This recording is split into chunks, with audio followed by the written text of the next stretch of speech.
Сәлем барлықтарыңызға. Грузин халқының тағамдарының бірі харчо дайындайтын боламыз. Өте ерекше. Сіздер дайындамаған болсаңыздар, міндетті түрде дайындауға кеңес беремін.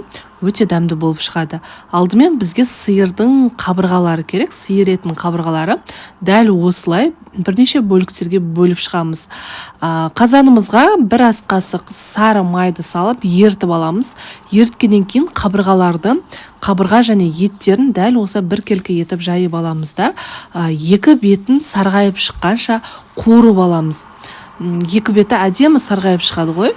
Сол уақытқа дейін қуырып аламыз. Үстінен салқын суымызды құямыз. Көбігі шыққаннан кейін міндетті түрде көбігін алып тастаңыздар. Сөйтіп оның үстіне бір пияз және де бір сәбізімізді, лавр жапырағы, дәміне қарай тұзын салып 2 сағаттай қайнатамыз. Ровно 2 сағат қайнатыңыздар қыздар, асты баяу отта. 2 сағат өтіп шыққаннан кейін енді біз кішкене сұйық майға пиязымызды қуырып аламыз. Томатты өзіміз қолмен жасайтын боламыз. Қазір помидордың арзандаған уақыты.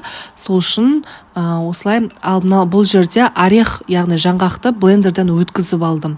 Ал помидорларымызды кесіп, оны да блендерден бір келкі массаға жеткенше осылай өткізіп аласыздар. Яғни томат соғы керек бізге.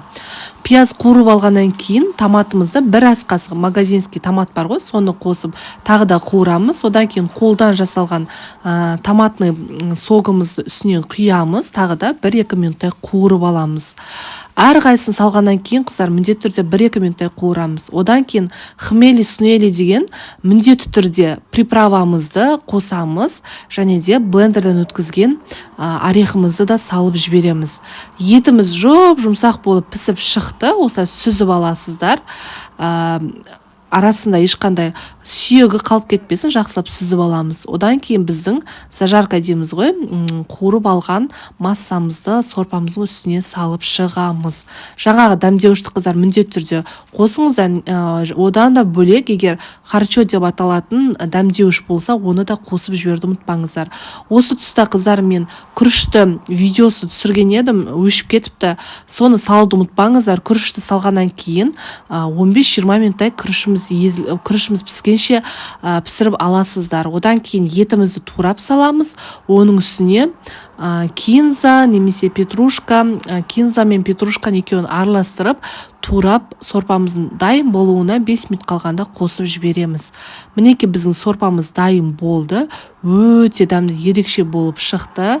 Егер ащыны ұнататын болсаңыздар, 1 шай қасық ащы бұрыс қосып жіберуге де болады.